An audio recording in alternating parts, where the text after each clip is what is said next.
Party ఫిరాయింపు ఆరోపణలు ఎదుర్కొంటున్న 10 మంది బీఆర్ఎస్ ఎమ్మెల్యేలపై దాఖలైన అనర్హత పిటిషన్లు స్పీకర్ గడ్డం ప్రసాద్ కుమార్ ఇవాల్టి నుంచి వివరించనున్నారు. రాజ్యాంగంలోని 10వ షెడ్యూల్ ప్రకారం జరగనున్న ఈ విచారణకు ఇవాల్టి నుంచి 4 ఎమ్మెల్యేలు హాజరు కానున్నారు. వచ్చే నెల 1వ తేదీ వరకు ఈ 4 ప్రత్యక్షంగా విచారించాలని స్పీకర్ నిర్ణయించారు.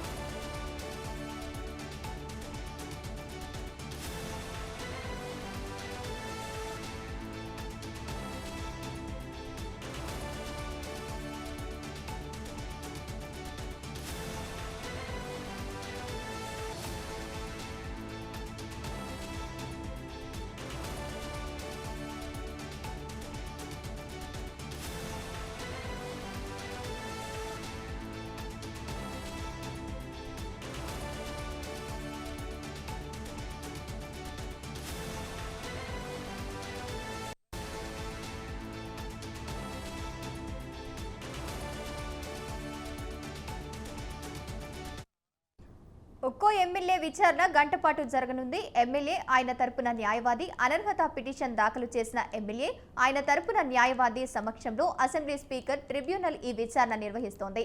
ఇవాళ విచారణకు ఎమ్మెల్యేలు ప్రకాష్ గౌడ్, కాళ యాదయ్య, గూడెం మహిపాల్ రెడ్డి, బండ్ల కృష్ణమోహన్ రెడ్డి హాజరవుతారు.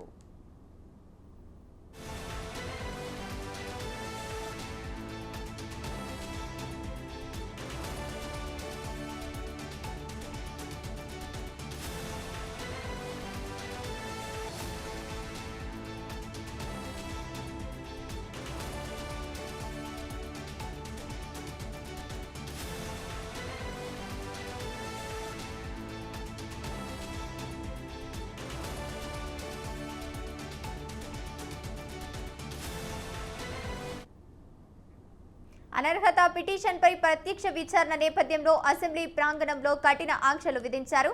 ఇక ఈ ఆంక్షలు ఇవాల్టి నుంచి వచ్చే నెల 6వ తేదీ వరకు అమల్లో ఉంటాయని అసెంబ్లీ కార్యదర్శి నరసింహాచార్యులు ఉత్తర్వులు జారీ చేశారు.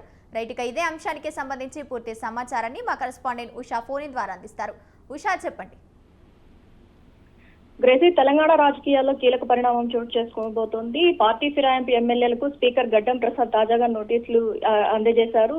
పార్టీ ఫిరాయించినటువంటి 10 మంది ఎమ్మెల్యేలలో 5గురికి నోటీసులు కూడా జారీ చేసి విచారించిన సంగతి కూడా మనకు తెలిసిందే. సుప్రీంకోర్టు ఆదేశాల మేరకు స్పీకర్ గడ్డం ప్రసాద్ పార్టీ ఫిరాయింపు ఎమ్మెల్యేలకు నోటీసులు ఇచ్చారు. కాగా న్యాయ నిపుణులను చర్చించి తర్వాత నోటీసులు ఇచ్చినట్లుగా అయితే తెలుస్తోంది. స్పీకర్ నోటీసులతో ఫిరాయింపు ఎమ్మెల్యేలు ఏం చేస్తారనే అంశంపై ఉత్కంఠ కూడా నెలకొంది. తెలంగాణ రాజకీయాల్లో మరోసారి చర్చనీయాంశంగా ఈ అంశం మారింది. స్పీకర్ నోటీసులతో ఫిరాయింపు నేతలు తిరిగి బీఆర్ఎస్ గూటికి చేస్తారా లేకపోతే రాజీనామా చేస్తారా అనేది కూడా నేటితో ఏదైతే విచారణతో తెలియాల్సింది. బీఆర్ఎస్ పార్టీ నుంచి గెలిచి అలాగే కాంగ్రెస్ పార్టీలో చేరారంటూ గద్వాల ఎమ్మెల్యే బండ్ల కృష్ణమోహన్ రెడ్డికి స్పీకర్ నోటీసులు జారీ చేశారు. అలాగే బీఆర్ఎస్ పార్టీ ఇచ్చినటువంటి ఫిర్యాదులపై వెంటనే వివరణ ఇవ్వాలని ఆ నోటీసులో పేర్కొన్నారు. అదేవిధంగా మరో 4 ఎమ్మెల్యేలు కూడా స్పీకర్ నుంచి నోటీసులు అందినట్లు సమాచారము. స్పీకర్ గడ్డం ప్రసాద్ నోటీసుపై ఎమ్మెల్యే కృష్ణమోహన్ మాట్లాడుతూ కూడా గతంలో మనం చూసుకోవచ్చు నోటీసు త్వరలో సమాధానం ఇస్తామని కూడా చెప్పుకుంటూ వచ్చారు. అసలు పార్టీ మారలేదు, కాంగ్రెస్ పార్టీలోనే వెళ్లలేదని స్పష్టం చేశారు. గద్వాల నియోజకవర్గం అభివృద్ధి కోసమే తాను సీఎం రేవంత్ రెడ్డిని మర్యాదపూర్వకంగా కలిశానని కూడా ఆయన చెప్పుకుంటూ వచ్చారు. మొత్తం మీద పార్టీ ఫిరాయింపు ఎమ్మెల్యేలకి సంబంధించిన కేసు సుప్రీంకోర్టు తలుపులు తాగినప్పటికీ కూడా ఈ అంశానికి సంబంధించి స్పీకర్ పరిధిలోనే ఇది మొత్తం కూడా ఇంక్లూడ్ అయి ఉంటుంది కాబట్టి దీనిలో మేము జోక్యం చేసుకోలేము. ఖచ్చితంగా స్పీకరే ఇందుకు సంబంధించి ఏదైతే స్పష్టత ఇవ్వాలి. పార్టీ ఫిరాయింపు ఎమ్మెల్యేలు ఎవరైతే ఉన్నారో వీరందరికీ సంబంధించి కూడా విచారణ చేపట్టాలి. అనంతరం దీనికి సంబంధించినటువంటి నివేదిక ఇవ్వాలి అన్న కోణంలో కూడా ఏదైతే ఒక ఆదేశాన్ని కూడా సుప్రీంకోర్టు ఇచ్చినట్టుగా అయితే ఇచ్చింది. గతంలో మొత్తం కాంగ్రెస్ పార్టీ ప్రాథమిక సభ్యత్వం తీసుకోవడానికి ఎమ్మెల్యేలకు నోటీసులు ఇచ్చినటువంటి సంగతి కూడా తెలిసిందే. మొత్తం ఇప్పటి వరకు చూసుకున్నట్టయితే పార్టీ ఫిరాయింపు అంశంలో కీలకంగా ఉన్నటువంటి 10 మంది ఎమ్మెల్యేలు ఏదైతే దానం నాగేందర్ దగ్గర నుంచి ప్రతి ఒక్కరు కూడా ఇందులో కడియం శ్రీహరి ప్రతి ఒక్కరు కూడా ఇందులో పార్టీ ఫిరాయింపులకు పాల్పడ్డారన్న కోణంలో బీఆర్ఎస్ పార్టీ ఇప్పటికే చాలా వరకు కూడా ఈ ఇష్యూని సుప్రీంకోర్టులో కూడా దాదాపు 3 పిటిషన్లు పార్టీ ఫిరాయింపు నేతల మీద వేసుకోవడం కూడా మనం చూసుకోవచ్చు. చూడాలి ఈ రోజు జరగబోయేటటువంటి విచారణలో ఎంతమంది ఎమ్మెల్యేలు హాజరవుతారు, దీనికి సంబంధించి ఎలాంటి వారి దగ్గర ఉన్నటువంటి సమాధానం ఏంటి, ఎలాంటి సమాధానాన్ని వివరించబోతున్నారు అనేది కూడా సర్వత్రా ఉత్కంఠగా ఉందనేసి తెలుస్తోంది. ఉషా, ఎమ్మెల్యేలు మేము మా పార్టీలోనే ఉన్నాము, వేరే పార్టీలో చేరలేదని ఈ అంశాన్ని స్పీకర్ ఎలా నిర్ణయిస్తారు? ఈ అంశం పైన ఎలా స్పందిస్తారు? గంగోత్రి, ఇప్పటి వరకు చూసుకున్నట్టయితే పార్టీ ఫిరాయింపు ఎమ్మెల్యేలు ఎవరూ కూడా తాము పార్టీ మారాము అని ఏకగ్రీవంగా ఒప్పుకొనడం లేదు. కేవలం మర్యాద పూర్వకంగానే సీఎం ను కలిసాము. కాంగ్రెస్ పార్టీ ఏదైతే బీఆర్ఎస్ పార్టీకి కావాల్సినటువంటి ఆయా నియోజకవర్గాల్లో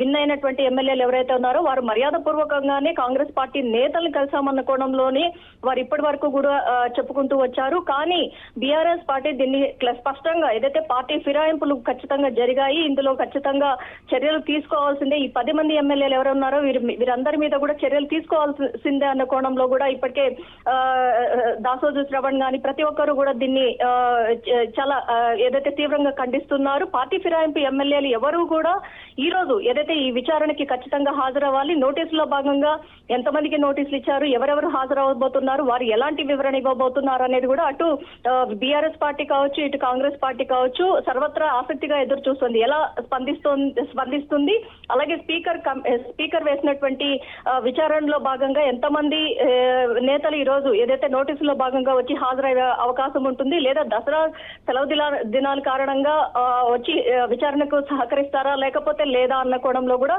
సర్వత్రా ఉత్కంఠగా ఉందనేసి తెలుస్తోంది. Gangotri, right, thank you Usha.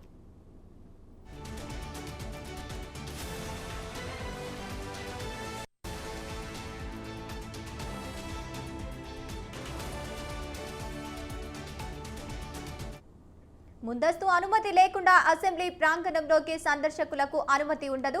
అలాగే మీడియా ప్రతినిధులకు ప్రవేశం లేదు. మీడియా పాయింట్తో పాటు అసెంబ్లీ భవనాల్లో ఎక్కడా ప్రెస్ మీటు నిర్వహించకూడదు. మాజీ ఎమ్మెల్యేలు, ఎమ్మెల్సీలు, ఎంపీలకు కూడా అసెంబ్లీ ప్రాంగణంలోకి ప్రవేశం ఉండదు. ప్రస్తుత ఎమ్మెల్యేలు, ఎమ్మెల్సీలు వచ్చిన వారి శాసన సభాపక్ష కార్యాలయాలకు మాత్రమే పరిమితం కావాల్సి ఉంటుంది.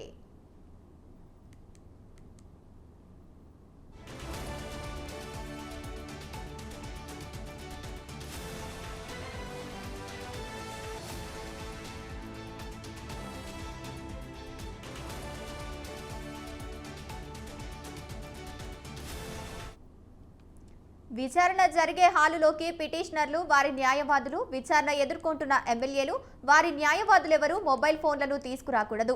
ఎవరైనా విచారణ ప్రక్రియను రికార్డు చేసేందుకు ప్రయత్నించినా, ఫోటోలు తీసినా ఆ ఉపకరణాలను అసెంబ్లీ వర్గాలు స్వాధీనం చేసుకుంటాయి. ఇందుకు బాధ్యులైన వారు న్యాయవాదులను విచారణ ప్రక్రియలో పాల్గొనేందుకు కూడా అనుమతించరు.